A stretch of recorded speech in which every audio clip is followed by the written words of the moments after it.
pleasure to host that. On today's call, we have with us Mr. Kayum Dhanani, Managing Director, Mr. Rahul Agarwal, CEO, Mr. Amit Betala, CFO, and Mr. Kushal Budia, Head of Strategy, IR, and Business Development. Mr. Dhanani will provide us with an overview of the performance and key events, followed by detailed discussion on financial performance by Mr. Agarwal, and then we will open the floor for Q&A session. I would like to hand over now to Mr. Dhanani for his opening remarks. Thank you, and over to you, sir. Thank you very much. Good evening to all, and welcome to the first earnings call of Barbeque Nation. Hope you and your family, loved ones are safe and healthy. As you all know, FY21 was a challenging year, but also a year of a lot of learnings, resilience, and strength. Barbeque Nation had a difficult start to the year due to pandemic-related, nationwide lockdowns. In fact, multiple lockdowns in multiple cities. As you're aware that for the significant part of quarter one, FY21, literally all economic activities, including restaurants, were completely closed, followed by a gradual reopening of the business. At the beginning of the FY21, our business model was predominantly dine-in and delivery sales were very limited, which had an impact on our cash flows and liquidity position. However, the strength of our brand and resilience of our team ensured a robust recovery for the business. We are pleased to announce that in the last quarter of the financial year, we recorded a revenue growth of 19% on year-on-year basis. During the year, we emphasized on adding delivery as a new line of business, a new channel of business, on top of our dine-in business, which focus on product, menu, and delivery experience.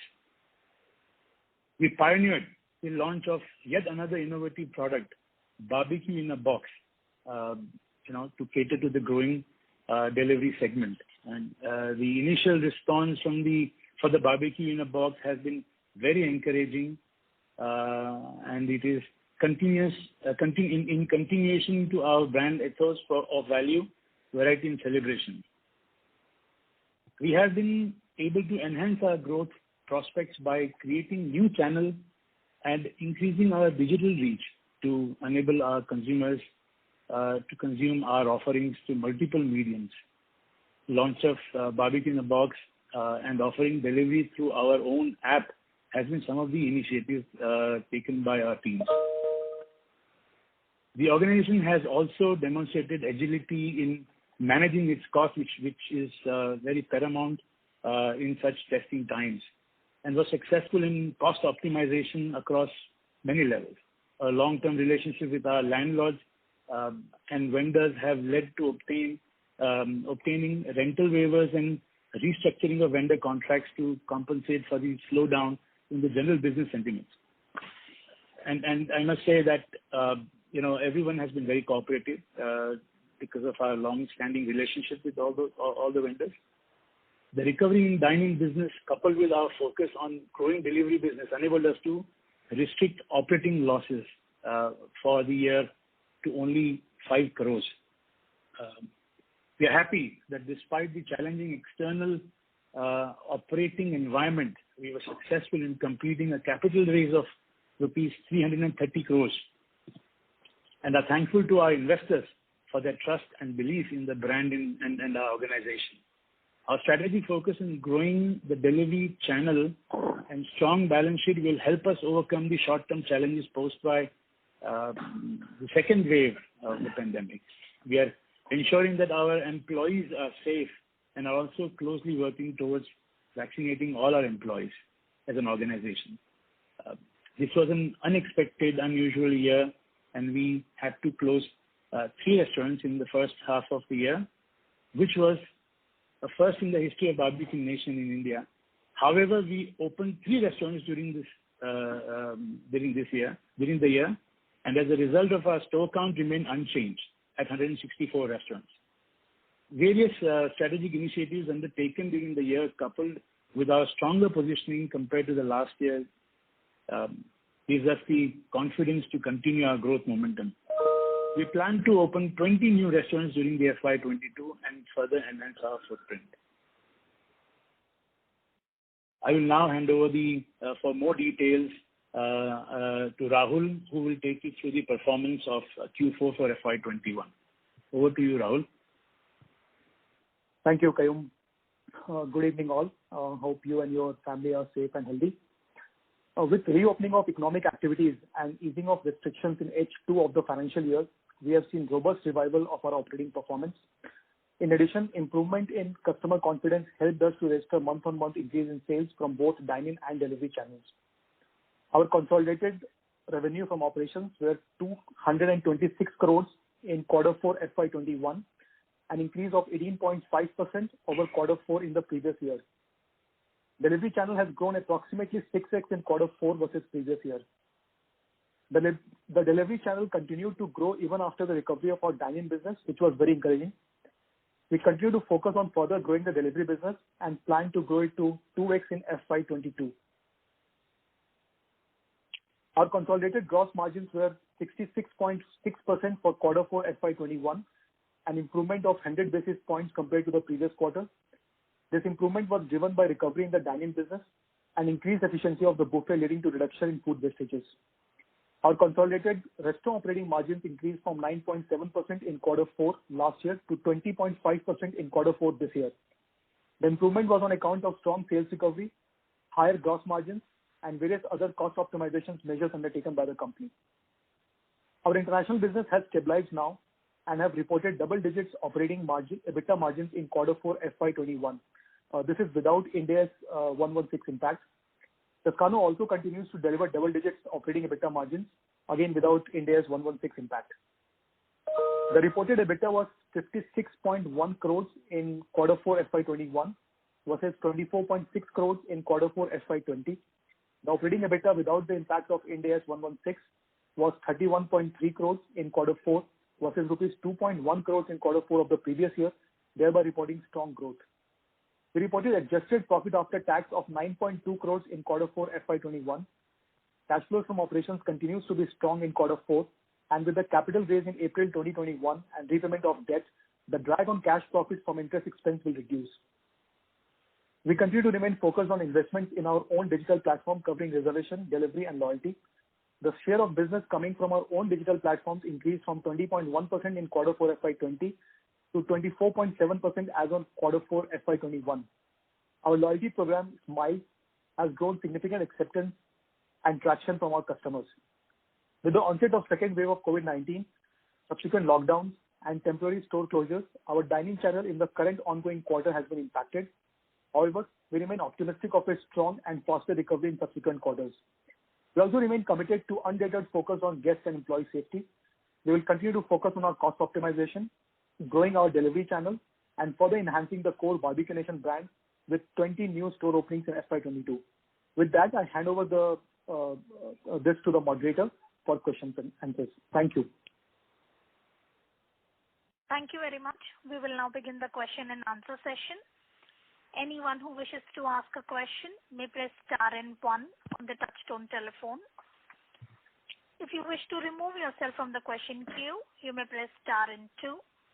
Participants are requested to use handsets while asking a question. Ladies and gentlemen, we will wait for a moment while the question queue assembles.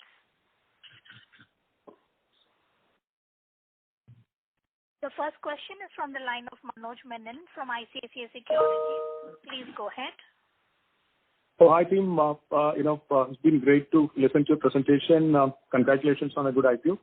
And it's great to reconnect after a long time. So I have only a couple of questions to begin with. One, just maybe I missed the first minute or two, if at all, sorry for that. Just wanted to, understand a little more about the BBQ in a box, concept, which has been an absolute stunner as a consumer. What are the, let's say, what's your medium-term thought process on that? If I take a 3-5 year view where it could kind of stabilize, and what are the, good and bad, part of the BBQ in a box? So that's one. The second aspect is, when I think about the margins in the medium term, One mathematical question is the way you look at it. What is the minimum SSG needed to ensure that your margins are stable?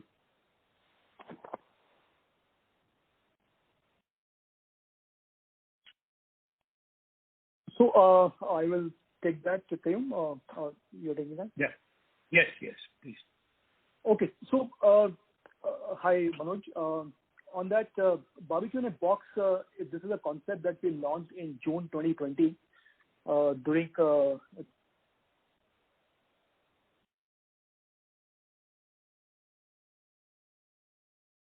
sir, your voice is not audible. Hi, can you hear me now? Yes, sir, you may go ahead. Thank you. Okay. So the concept of Barbecue Nation, barbecue in a box, is very similar to Barbecue Nation's concept of providing value, variety, and experience.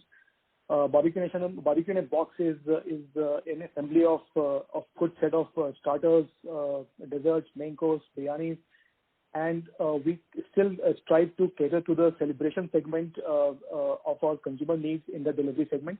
And we have seen that they have done pretty similar to in our dining business. So overall, that business contributes to almost 60 to 70% of our revenues from our delivery business. And as we try and increase our presence across the country, these sales points will also grow. We are also exploring whether we can take this outside of our core Barbecue Nation brand with some extension kitchens and further increase that. Delivery also is a larger market, and right now I think we have just entered it very recently, and the growth numbers that we at least expect in this is going to be very good. In terms of your second question on margin profile, you'll see that over the last 3 years we have been opening almost 25 to 28 outlets every year, which is approximately 25% of our existing base. And these stores mature pretty much in 2 to 3 years. And so if you look at FY19, FY20, some of these stores are still maturing. They were putting some pressure on our margins. And then subsequently, obviously, COVID event happened. On a normalized basis, I expect that our margins at store level should be between 22 to 23%, and the back-end cost drag should not be more than 5%, 5 to at max 6%. And overall, increasing the margin profile from current around 13.5-14% to at least 15% should not be a challenge. And if you look at our cohort of older stores, they continue to report that margin profile. Also, delivery is incremental to us.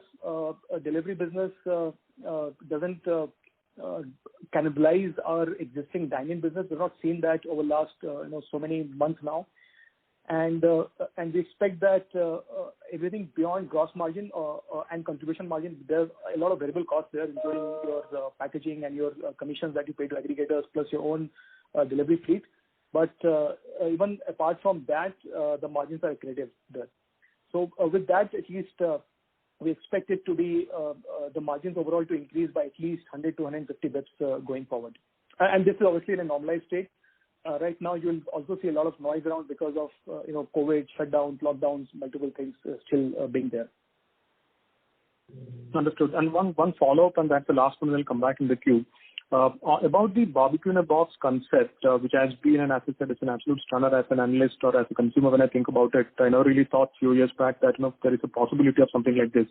The only one thing which, to the extent you may be able to comment in a public call, given the competitive sensitive nature, but I still go ahead and ask this question. I leave the option of responding or not responding to you. What I'm trying to understand is, the sort of cohorts or the consumers who's actually, would have used the BBQ in a box concept in the last, let's say, year. What proportion of them would be your current set of consumers? What I'm just trying to understand is there a genuine case of, let's say, awareness higher than availability, which is driving growth, or how do you look at this?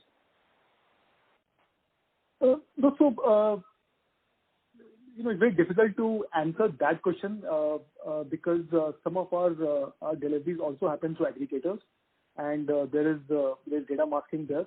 But in general, our empirical belief is that most of the consumers who have tried us are our loyal customers. We're also seeing increasing orders coming from our own app on the delivery platform, as more and more people are getting aware about that. I think awareness is one, which obviously is slowly improving. But the other thing also is distribution point. So if you look at metro markets like Bombay or Delhi, this is also restricted because of the fact that we only have between 15 to 17 outlets in these cities, and these are the delivery points. And we are trying to also ensure that some of the larger markets like metro markets, how can we further have more point of sales and add extension kitchens, which will help in giving that growth that should come in. Otherwise, I think while the numbers are growing well, I still see that the delivery market is pretty big. And also, most importantly, the Indian cuisine delivery market is among the largest, right? And we operate in that. So going forward, at least we are excited to tap this opportunity here. Just one more point, Rahul. Just to add to Rahul, the barbecue in a box is also addressing one more point for us is the acquisition of a customer. You see, a lot of, say, if you have experienced barbecue in a box, if you would notice, typically families order barbecue in a box where a family of 6 people will order only 3 boxes, because the food is so abundant in that box that the cost per person becomes quite viable. So the people who generally are also not able to come to restaurant because it's very it's expensive. For them, it works for us as a consumer acquisition. So people then they will start consuming Barbecue Nation, and then they will start coming to the restaurant. So it will create a good pipeline of new consumer for us. That it works for us that way as well. Very clear. I'll come back into this, sir. Thank you. Thank you. The next question is from the line of Avi Mehta from Macquarie. Please go ahead. Hello. Hi, Qayyum. Hi, Rahul. I just had 2 questions. First, essentially, is on the, one of the strengths that we have is the ability to get customer feedback through, at the dine-in or the post-dining follow-ups. How do you kind of replicate this in the delivery in a box? While I kind of agree that it's a great concept, it kind of gives us another leg for growth. I just wanted to understand how do you look at that aspect. And second was essentially on the 20 store restaurant additions that you are planning. Could you give us some more color on the, A, whether it's in existing or new cities, and B, are you kind of rethinking on the store design? That's all from my side. Thank you. Sorry, Abhi, I missed something. Did you ask that how do you collect feedback on delivery? Yeah, see, you do a lot of work on that end, right? I just wanted to know, how does the call center get used, or how do you kind of use that strength to sustain or spread that? One of the things is, you have a lot of word of mouth spread that happens. How does that work in the box concept, and how do you kind of get the feedback to, ensure that it kind of generates a positive feedback loop going forward as well? Right. So it's evolving, and if you look at it, it's pretty a young product, not even 1 year old, and the organizational DNA has been always dine-in, right? And delivery business is slightly different, and we are ensuring that on a daily basis we work towards that to improve on the experience of our customer, be it in terms of value, variety, quality, everything. Right. And in terms of the feedback, like I said, a substantial portion of these businesses now also being driven from our own app, which gives us access to immediate feedback, which gives us even in those orders, we are now doing almost 50% of calls to those customers, so that we get as much variety of feedback as possible. You would remember that we only do 20% of transaction calls in our dining business, but as of now in this business we're doing 50% of the calls. And as and when we are getting more and more feedback across the country, we are incorporating that in our daily operations. That was on one. In terms of new store expansions, like we've always maintained, for us, signing a restaurant deal with the right rental is more important than just ensuring that we have to be in that market. We never work with that strategy.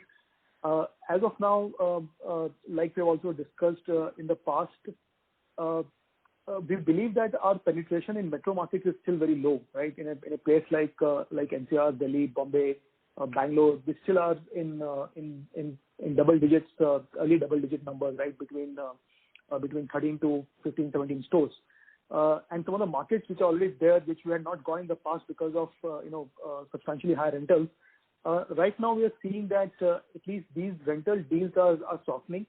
And given that the restaurant industry in particular has suffered a lot of landlords are also very reasonable in their expectations, which helps us to give and look at preferably these markets. So if I have to put a number, and this will be completely off because it also depends on what kind of final negotiations we do. But my feeling is that out of 20 new stores that we're looking to open, at least 50 to 60% of these will come in metro markets, and the balance will come in tier 1 and tier 2 markets. Okay. And if I may, Rahul, just one bit is, we are essentially in a very uncertain kind of, from a demand point of view. I mean, I would love to kind of get your kind of view on how you look at it. But how do you look at restaurant openings now? Is the point I was trying to get to is understand the margin trajectory a little more, because you will have to do it differently across different stores. So what is the underlying thought on cost control versus reopening? How do you kind of work on that balance, and what is the margin trajectory that you would kind of aim for as we go forward? If you could kind of give us something. That's all from my side. Thank you. Look, short term is going to be extremely challenging and uncertain because it's very difficult for anybody to predict how the economy will reopen in various states. And now the nature of lockdown has been more district-wise and state-wise, so it's actually very difficult to plan.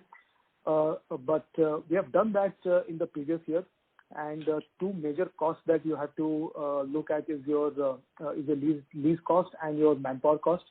And we have a very close eye on this, and we are trying to also optimize that and making it as much variable as possible in the current year also, like we did in last year, right? And like we saw in the last year, Q1, Q2, margin percentage numbers are actually not meaningful to talk about. But what's important to see is that as the business started to shape up in H2 of last year, be it Q3, and by February last year, we had actually crossed 100% of what we did in February previous year, despite the fact that this year February was one day less, which is almost 3% of your total February top line, right? So we are hopeful that this should happen even this quarter, even this year, and post I think Q1, and hopefully if by June end cases go down and selectively some of the states start opening up and then give us permission to start our dining business. I think that recovery should help us to build in. But in a nutshell, it's very difficult to predict short term. No, I appreciate that. No, fair enough, Rahul. This is very. Thank you very much, Rahul. Thanks a lot. Thank you. The next question is from the line of Percy Panthaki from IIFL Securities. Please go ahead.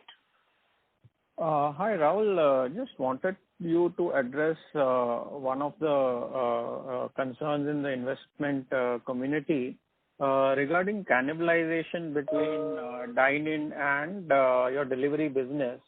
So if you can just give some data to sort of show us how the dine-in versus the delivery sort of business has trended over the last couple of quarters. Like this quarter, you did 28.5 crores of delivery. How much was that number in Q3, if you could give us an idea? And then sort of the purpose of this question is to just figure out that as the dine-in proportion has increased and all the restrictions have gone away, and in Q4 you're close to normal in terms of dine-in, did the delivery business go down as people sort of went to the restaurant and therefore they did not need to get the home delivery?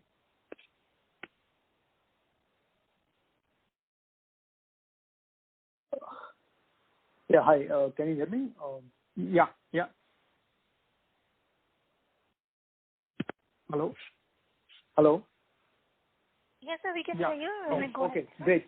Yeah, no, we have not seen any sort of cannibalization between dine and delivery business. Between quarter 3 and quarter 4, obviously our dine-in business has grown, and so has our delivery business. Fundamentally, my view is that, at least for Barbeque Nation, dining in Barbeque Nation is a very experiential, concept.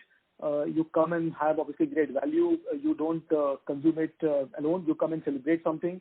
And, I think whatever you might say, a lot of our consumers and guests, they want to celebrate it in Barbeque Nation because of the overall experience that they get, be it from the live grill, or be it from the live counters, or be it the unlimited options that they get, and obviously service that they get, right? And that I don't think can be compensated by delivery business.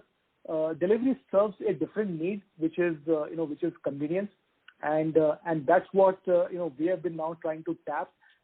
And if you look at our growth, at the levels that we are in, I think the base is pretty small as compared to what the market has to offer. So I am not particularly worried about any cannibalization happening between the two business. In fact, as we were discussing in the earlier part of the call, we are now seeing how to increase our presence in the market so that we can tap this opportunity more, which is what the focus would be. So Rahul, for Q4, your your delivery was about 12-13% of your sales.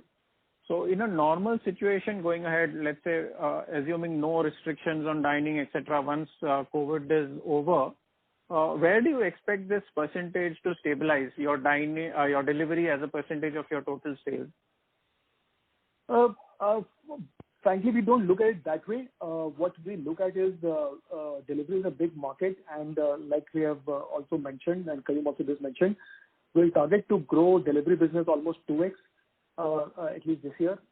Dine-in business, is still not recovered to obviously its pre-COVID levels, right? And that will depend on how the lockdown rules are relaxed. But in long term, what we are seeing is how can you increase the ADS, which is average daily sales per restaurant, from the delivery business. So we actually don't look at this percentage. This percentage, if you look at quarter 1, was almost 80%. Then quarter 3, this number came to around 15%. Quarter 4, because of recovery in delivery business, dining business, it went up to around 13%. But what is important is that this segment should continue to grow. And my belief is that given that the base is still lower, this will grow on an annual basis, at least definitely more than the dining business. Right. So you mentioned ADS, and I'm also coming from the same perspective. So how we analysts look at it is total sales per restaurant on a yearly basis, which pre-COVID would have been somewhere close to 6 crore. Not exactly, but somewhere in that region, maybe little lower than 6 crore. Now, if I add this 12 to 14% kind of contribution from delivery as an extra, assuming that there's no cannibalization from dine-in, then we would reach closer to 7 crores per restaurant. So is this thought process in the correct direction? I mean, logically speaking, what I'm saying, does it make sense? Yes. So if you're only taking it 15-16% on a stabilized basis, I think we should be able to do that. We have done that in the previous quarters also. Yes, that's the right thought. Okay, that's all from me, Rahul. Thanks. Thank you. The next question is from the line of Tejas Shah from Spark Capital. Please go ahead. Hi. Thanks for the opportunity. My question is also slightly an extension of the earlier question. So, like in many businesses we have seen in last year, that many tactical measures led to structural insights and then perhaps reimagining the whole business again. And then you alluded also that DNA-wise you are more of a dine-in organization than a delivery. So once things normalize, how do we plan to rationalize the bandwidth and capital both to chase or accommodate both the formats, or it will be back to dine-in as a priority and delivery will be just add-on measure of a growth? No, that's not the way we are looking at it. Obviously, we are looking at a much detailed, both management bandwidth and time on the delivery business. And that's also because our dine-in business is pretty stable, have been around for 15 years. Over the last 5 years, we have added store count at a CAGR of almost 23-24%. That's a business that we are, I think, very comfortable with. Obviously, it has short-term challenges because of COVID, but we don't get. I think the market opportunity is still large, and we will continue to focus on that. On top of that, our store network of almost 150 in this country today is also an added advantage right now, right? And that's what we want to leverage more to add on delivery opportunities. So if the question is, will the focus go away? No, absolutely not. This particular business, we have been able to add without practically zero capital investment, right? And it is incremental to us, both in terms of asset term and also in terms of incremental absolute EBITDA being added to the stores. And also most importantly, the direction of the market also is moving towards that, right? So not to say that dining will not grow, but delivery is growing very well, and given that we're one of the leading players in this industry, we would like to capitalize on that, and that's one of our strengths also. Yeah. And second, usually we have seen in dine-in outlets versus delivery that the catchment area of both the formats are slightly different. Obviously, delivery being higher or wider. So does it mean that our store expansion plan, in light of this new capability that we are developing, will be relooked? And obviously, again, our store outlet or the layouts, the way we design our store size, we need to actually recalibrate the same, accommodating both delivery and dine-in options.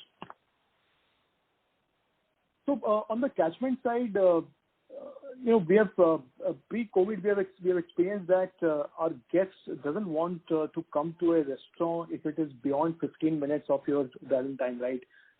And the reason being that they typically spend almost 1.5 hours in the restaurant, and overall they don't want to spend more than 2 hours, be it our corporate clients or be it our friends and family clients, right? So I think with and these are all pre-COVID scenarios.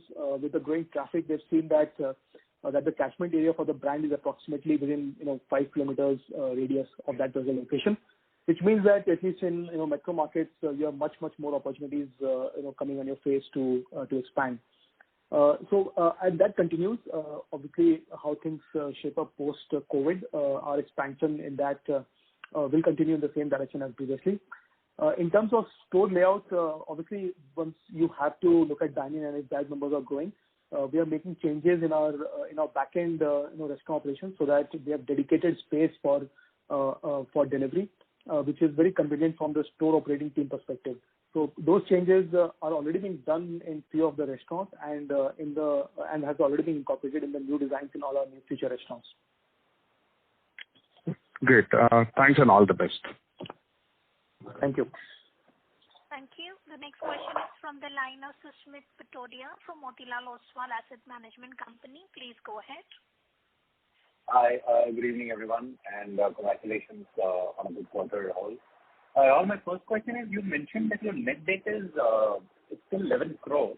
I'm sorry, I didn't understand that, because if you could just explain that. Your net debt was 230 crores in FY20. You did a 330 crore raise. And Mr. Patodia, so this is the conference operator. There is airy disturbance coming from your line, sir. Airy disturbance, that's the first word, ma'am. Let me try and shut the air out.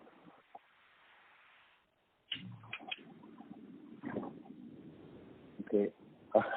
Okay. Yeah. So if you could explain, if you could explain the debt number, because I thought you should have been a net cash company by now. Amit, do you want to take that? Sure, Rahul. Okay. So we have raised an IPO of around 180 crores, and we have raised another pre-IPO of 150. So total was 330. Right. We had a debt of around 250 crores on a consolidated basis as on March 20. Right. And with the proceeds we're going to utilize, I believe that we would pay down a large amount of a debt and would be left with a debt of around 35 crores.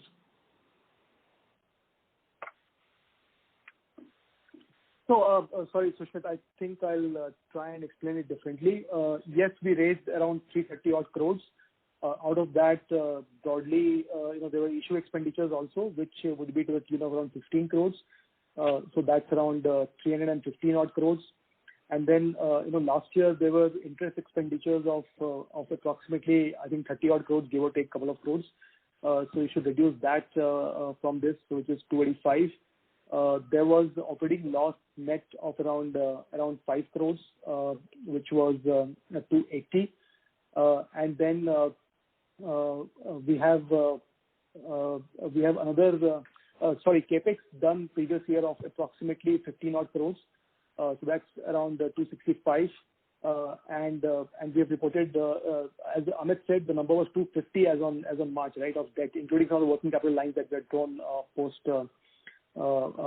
November. So overall, that's how 12 crore net number comes into the books.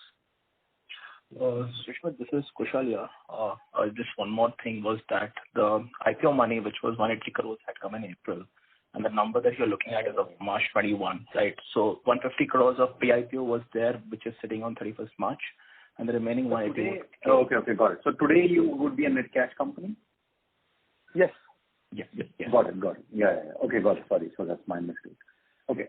The second question, Rahul, is, your operating cash flow after subtracting these payments was a small positive or close to zero for FY21, which is a top line of 500 crores. So is that the new cash break-even for the company? It's very difficult to look at that in that manner because some of these also include some of the one-time waivers that we have received from our landlord partners, right? And also on the employee cost, there is some sort of lag effect in terms of when the restaurants get shut down and when you could also change it to a variable sort of structure, right? So broadly, if you ask me cumulatively for the full year, if we do say 500 same dine-in business, I'll say, and incremental delivery business the way we are doing right now, we should be positive at the overall level, and we should not be losing any operating cash last year like we did in FY21. Okay. And my last question is, you have a bold target of doubling delivery revenue this year. Is this what would be the drivers? Menu expansion, geography expansion. What are the drivers here? If you could just take us. So right now, I think it is increasing penetration in the existing markets itself, which is delivery from all our 150 channels. On a run rate basis, we have done in Q4 almost 30 odd crores, right? So that itself annualized is 120 crores. And we have only saying 150 crores, which is nothing but 25% growth on the annualized number that we did in Q4, right? So that 25% growth in average daily sale from the existing outlets itself is doable very well. And then we are also exploring how we can further expand our point of sales for delivery business, which can be supported by the main Barbeque Nation outlet. So with that, I think we should be able to achieve what we are looking at. Got it. Okay. So no menu expansion. You can just do it with this current offering to get to that 150 crores. Yes, I believe so. Okay. And while we keep working on some of the menus, right, and in some cases we keep testing some menus in some part of the country and not in pan India. So that's a continuous exercise. So on the back box product, I think it has stabilized now, and right now we are not looking at expanding that. It doesn't make sense. It is this product is doing well and we want to grow in the existing offering itself. But on a daily basis, actually, various menu research and R&D keep going on. But as of now, if you ask me, I've not taken that into account for the target of 2x that we have come out and given the outlook for. Okay, got it. And just my last question, if I may. There is a cash inflow of 105 crores as liabilities towards selling shareholders. If you could just explain that, please. This is as on March, right? Yeah. Okay. Amit, go on. So this is nothing but, this is the money which was lying in our anchor account, right? So because we got the money from the public in the public offer account on April 7th. So this money wants to be divided. So this is nothing but the selling shareholders' money. Okay. Thank you. So, Thank you very much. Sorry. Go ahead. No, so frankly, we completed our IPO between the two financial years, right? So that's why March a lot of confusion. Slightly confusing, yeah. Maybe we should have given numbers for April 2021. But then you would have to give in P&L also, which would not have been great. Thank you. Thank you and all the best. Thank you. The next question is from the line of Prakash Kapadia from Enite Portfolio Managers. Please go ahead. Yeah, thanks for taking my question. I had two questions. So if I look at the employee costs, they were down around 31% for financial year 21. If you could give the employee count, last year I think we had around 9,500 employees. What is the count as on FY21? And how do we build some of these employee costs on a fixed variable, some metrics which you have introduced during the year because of pandemic. And secondly, you mentioned about the potential about scaling the delivery business. So by when can we have, the extended delivery or some cloud kitchen kind of model, especially in metros? Because I would guess, BBQ in a box would be more metro-centric to sell and easier to target these customers. So what are the action plans, of course? Right, so on the just continuing on the delivery stuff, given that we were talking about that in previous sessions also, these are still being evaluated, and also given COVID, the closure cycle of getting a site is actually taking longer, right? And this is a new concept, so we want to be very sure about how we're launching it. It's still debated, under discussion, but right now the focus is stabilizing this, and that's why looking at a growth of almost 100% in a stable manner is what we are targeting. If this improves and we could accelerate the extended kitchen concept that we're talking about, we will sort of come back. But as of now, it's very difficult for me to give you a firm timeline for that. On the employee cost, historically it had been approximately, and we are talking about store level employee cost, between 21% to 21.5% of our top line.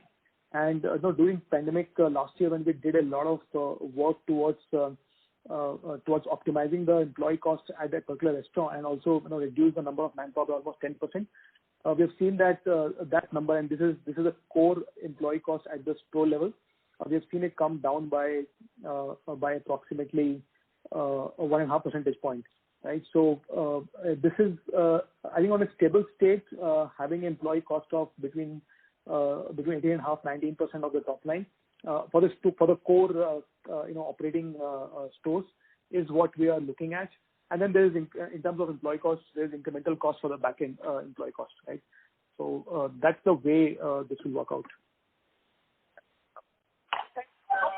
One more thing on the demand side, when historically we've seen more in terms of our geographical South India, so because whatever was happening in the second wave, how much of demand side or deferment we are seeing, especially down south, and what is the scenario on the demand side? What's the current impact? I'm sorry, your question is not. Yeah, go ahead. Your voice was not audible. I would request you to move to a better reception area, sir. Yeah. Is it better now? Am I audible? Hello? Yes, you are. Yeah. I was trying to understand, historically, it had a decent presence down south. So what is the demand scenario in the second wave of COVID, especially in south of India? I was trying to understand. So, frankly, I don't think that's a correct statement to make, that we're larger in down south. Our presence in north and central India is is pretty much equal. But in terms of the recovery during second wave, in our delivery business, we have not seen any particular regional increase or decrease in the country. And a dine-in business, unfortunately, is still shut, right? So it's very difficult to give me an estimate of the regional behavior of the dine-in business right now. Okay. Fine. And lastly, on an ongoing basis, any plans of rejuvenating the BBQ box menu? Because, after a point of time, people will get tired and repeat purchases might be difficult. So, I think early to say, like we have maintained that freshness for the brand in Barbeque Nation for last 15 years in dine-in business. I think it's required. Whatever changes are required from the consumer perspective, from our guest perspective, we'll keep doing that. So that is the nature of how we operate. Any decision in Barbeque Nation are first taken from the guest perspective and employee perspective, then anything else, right? So on that front, rest be assured that if the feedback is that this is getting stagnated and we are not, and the product needs to be changed or upgraded or refreshed, we will definitely do that. Understood. Thank you. All the best. Thank you. Thank you. The next question is from the line of Anand Shah from Axis Capital. Please go ahead. Yeah, hi Rahul and team. Thanks for the opportunity. Just a couple of questions. So, firstly, if you can throw any color on the dining recovery that you've seen, especially in Q4. I mean, corporates obviously haven't come back fully to that extent, and you were lunch and corporate heavy. So any color on despite that you managed such robust recovery in dining, and what is driving this, and also sorry to interrupt you, Anand. Your voice is breaking in between, so I could not understand your question.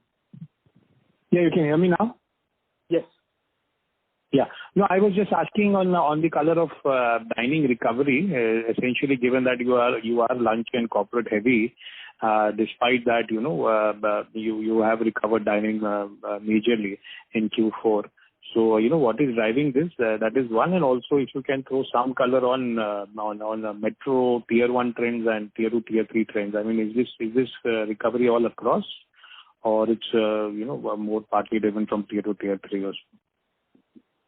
So, in terms of our corporate business, we saw at least mid-corporate started to come back in quarter 4.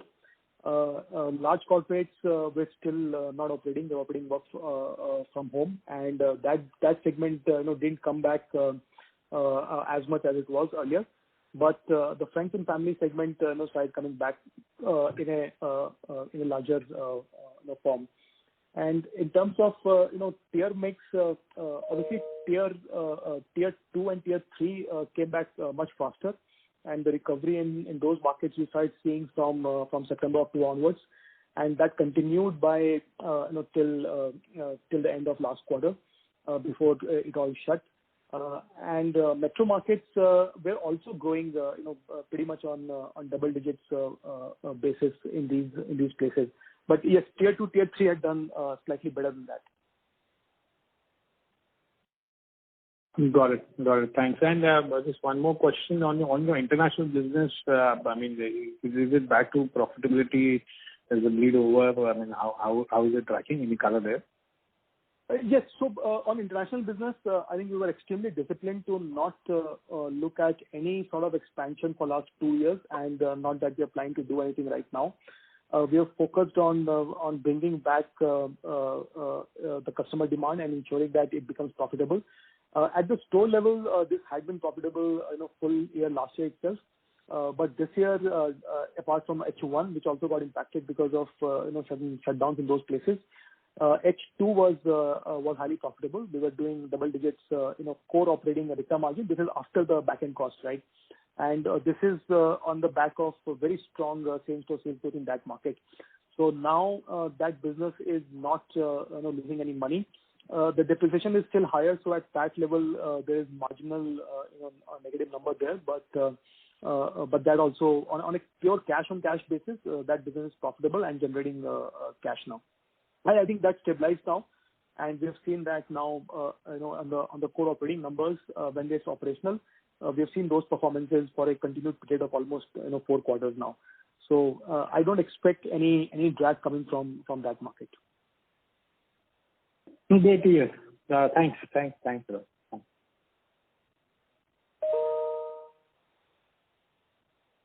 Thank you. The next question will be from the line of Shirish Pardeshi from Centrum Capital. Please go ahead. Yeah. Hi, good evening, Kayum and Rahulji.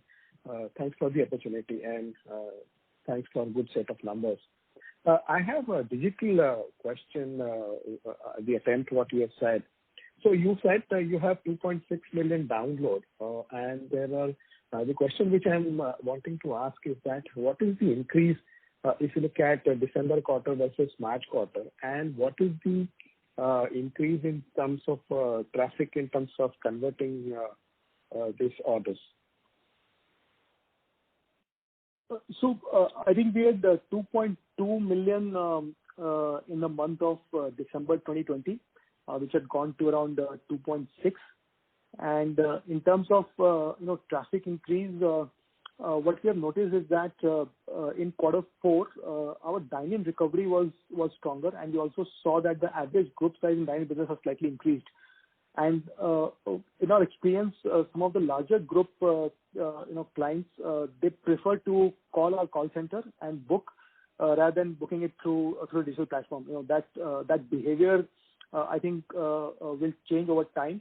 But as the recovery happens, people tend to just call our call center. So that's why we have seen that on the dine-in basis, the contribution of our app booking or our app reservation had slightly decreased in favor of our own call center reservation, right? And on the delivery side, we have seen that there is increased number of orders happening from our own app in quarter 4 versus quarter 3. Okay. That's the related question which I wanted to ask. Barbecue in the Box, through your own app, and when you look at, are you also trying to do the food delivery competition? So what is the traffic growth you have seen? I mean, the reason why I'm asking, you mentioned that there is no cannibalization. So I just wanted to look at from the data lens, what was the Q3 number and what is the Q4 number, if you can say that in terms of delivery, with your own and with the competition also. So we don't want to share that exact number, and that's why we are also restrained from giving that in the presentation. No, you can just confirm whether there is a growth and if you can quantify that growth number. I'm not asking the absolute number. So there has been growth. I will not be able to quantify that growth number, but as I said, there has been growth between the share of business in delivery that has come from our own app in quarter 3 and quarter 4. All right. My just last question, in terms of in the current scenario, price changes and other things, and you have a big menu on your side.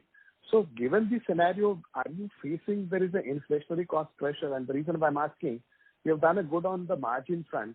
So is that the steady state margin which we can look at? Because broadly the cost lever what you have exercised last year would broadly remain for FY22 also. So yes, in normal scenario, definitely. So if you look at our gross margins, it was pretty less in quarter 1, right, at 30%. But then the top line also was only 10 crores, right? So such a small gross margin and such a small top line doesn't impact overall, right? And as we have seen our business recovering, dine business recovering, and better efficiencies of the buffets that we lay down, there's a natural advantage that comes to you in terms of gross margin, right? And that's what we have sequentially seen in quarter 1, quarter 2, quarter 3, and quarter 4, right? And if you look at our normalized business, which is FY19 or FY20 without last quarter, you'll see that our gross margins have been pretty stable at around 66%. And it has, if you look at long term, maybe last 5-6 years, you'll see that it has grown from approximately 60% gross margin business to around 66%. There may be a couple of more percentage points to extract here. But we are just being conservative and say that let's maintain this, and once this stabilizes and a lot of work that we're doing on the supply chain, over a period of next 3 to 4 years, you try and extract maybe a couple of percentage points more from here. But that's a constant, improvement game that you keep working on in your business. Just last question from my side on the loyalty program. So how long this loyalty program you have been targeting, and if you can share some quantifying details, what is the loyalty program base, or what is the growth which you have seen over FY21 versus FY20? So this was launched in January 2020, which is just before the pandemic, and the way to recognize your customer or your guest is with his mobile number, and in the app immediately post your booking or post your delivery order, the Smiles points get credited to you. And we have now seen that approximately just closer to double digit, low double digit numbers is what you are now seeing in terms of number of transactions in the company which have got their Smile points redeemed. So that has grown pretty well over last 4 or 5 quarters. Just when we launched this program, COVID happened, right? So despite that, we are seeing a good attraction. So I'm frankly a long-term believer of this program, and most importantly because this benefits our guests and our customers. Okay, all right. Thank you, and all the best to you and the team. Thank you. Thank you. Thank you. The next question is from the line of Manish Dhariwal from Fiducia Capital Advisors. Please go ahead. Yeah, thank you for this opportunity. My question was at a little basic level. I wanted to understand about the delivery business. In the earlier part of the call, you mentioned that the delivery business will be added on to the store revenue. Is my understanding correct? That the delivery business is being routed from each of your 164 or 147 stores? Yeah, yes, this is part of the store revenue. Okay. So then, but you like delivery, all the personnel and all that required, so that is getting added on at the store level? You mean the cost of doing that delivery is also added at the cost level? Yeah, that's my question. Yes, obviously. So all the entire, if that delivery is done from the same store, all the costs related to the delivery, including any advertising, any aggregator commission, any food cost, any employee costs, all are added to the same store level P&L. Wonderful. And going forward also, meaning that each individual store will drive their delivery business. Is that the way you are thinking about it? Yes. Okay. Thank you so much. Thanks for this. Thank you. The next question is from the line of Ashish Kanodia from Ambit Capital. Please go ahead. Yeah, hi Rahul and team. So the first question is, when we talk about adding incremental stores in the metro cities, and also when we talk about adding point of sale for the delivery business, do you see a need to add another commissary? Because we currently have one in Bombay and one in Delhi. So do you see that? No, we don't need to.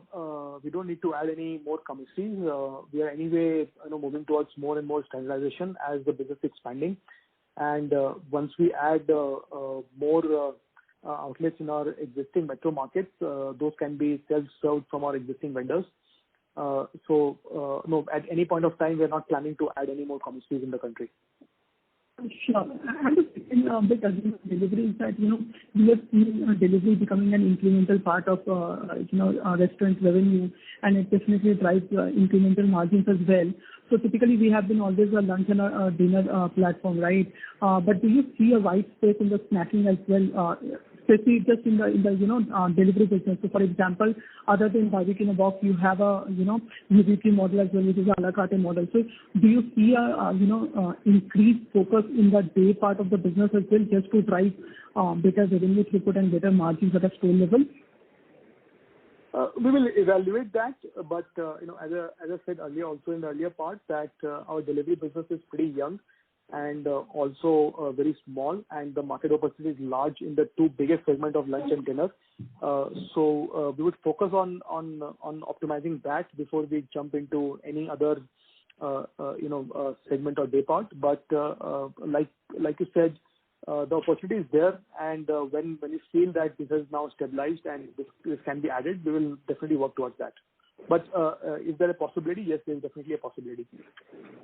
Sure. And just a last bit on, so when you look at delivery business, right?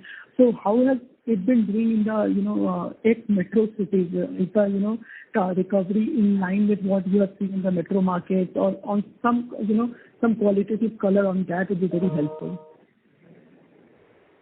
So in terms of delivery growth, we have not seen any remarkable difference between metro and non-metro. We are present across some 77, 78 cities today. And if you exclude those metro markets, the average daily sale in these metro markets may be large, higher than the non-metro markets on average. But in terms of growth numbers, it is pretty consistent. Across all these 78 cities, I won't be able to flag out, okay, this market has done remarkably well. While there are some markets which does very well, but but not in terms of really outlier in the business. Sure. That's very helpful. Thank you, Rahul. Thank you. Ladies and gentlemen, this was the last question for today. I would now like to hand the conference over to Mr. Kushal Bhudia for closing comments. Thank you everyone for attending the call. We thank you for your time, and we look forward to a